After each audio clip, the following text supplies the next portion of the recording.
For the past 3 years, I've been using one of IKEA's smallest desks as my main desk. I just moved into a new apartment and I didn't really want to spend a lot of money on a new desk right away, but I needed something bigger.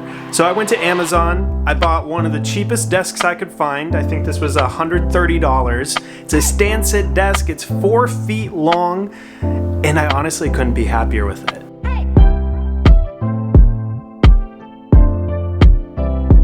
When it comes to finding a new desk, I think a lot of people are attracted to finding a stand-sit desk. I've had the IKEA Becant desk, the big 5-foot one, and I had that for about 3 years, and I loved it. I loved everything about it, and I thought it was one of the best desks that you could buy. The problem with the Becant desk is it is a little bit expensive. Looking at the exact model that basically is similar to the one I have, it would be $629 to buy the same Becant desk. That is crazy because this one is so much cheaper. And what's kind of magical about Amazon right now is you can find a ton of stand-sit desks for super cheap. I really feel like there are so many desks that look exactly the same on Amazon that probably are the same desk just rebranded, that I don't think it matters which one you pick up. And if you pick up one and you don't like it, you could probably just return it. I'm gonna link the desk that I have down below, so if you're interested in getting the exact one I have, you can go and get it. But I was always worried that if I got one of these really cheap desks, it would probably break, fall apart, or it just wouldn't feel like a good desk. Why I think it might be so much cheaper is it probably costs them a lot less to ship a tabletop that is in 2 separate pieces. I'd say most things about this desk is great, but that tabletop has a crack. Now, I don't notice it all the time, and it actually doesn't bother me that much, but this is 2 separate slabs that you have to screw together and then put on it.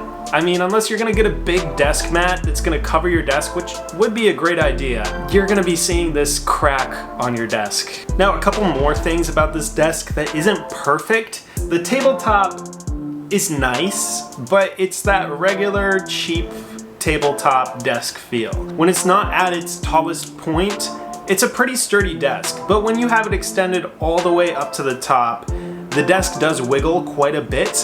So I wouldn't put anything too fragile on the desk that could like topple. If you're gonna keep it around a sitting height most of the time, it doesn't wiggle. I mean, it's pretty sturdy, which is more than what I could say for the IKEA desk that I had before that was like 4 times the price. If you're out buying a standing desk for the first time, there's a lot of stuff that people say about getting a standing desk. That it can improve your mood, it can boost your energy, it can help you lose weight, it can make you feel more productive. There's a lot of stuff that people say when it comes to having a standing desk. I honestly feel like not all of it is true, but it is really nice during long work days when I know I'm gonna be at my desk for a long time to be able to stand up and continue the work. So what's really nice about having a desk that's motorized like this is you can have presets for the heights that you like. I have preset number 3 as my standing height, I have preset number 2 as just above my sitting height, and then I have preset 1 as my sitting height. What I really enjoy is when I come into work and I pull in on my chair and I hit preset 1 and the desk slowly lowers in. It feels like I'm being locked in and I'm ready to get my work done. I usually interval between sitting and standing throughout my workday when I know I'm gonna be at my desk for a few hours at least. The first 2 or 3 is usually spent sitting. What I find about the standing mode is I get distracted a little bit easier. Now this desk specifically is rated to hold just about 200 pounds on the top, so it can hold almost anything that you need.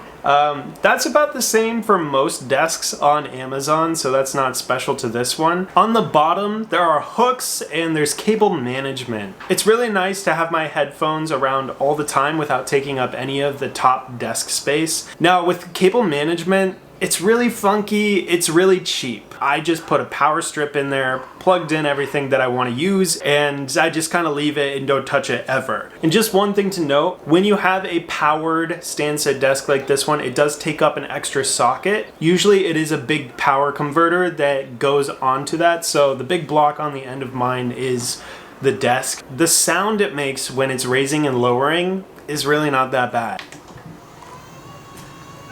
pretty quiet, just a hum.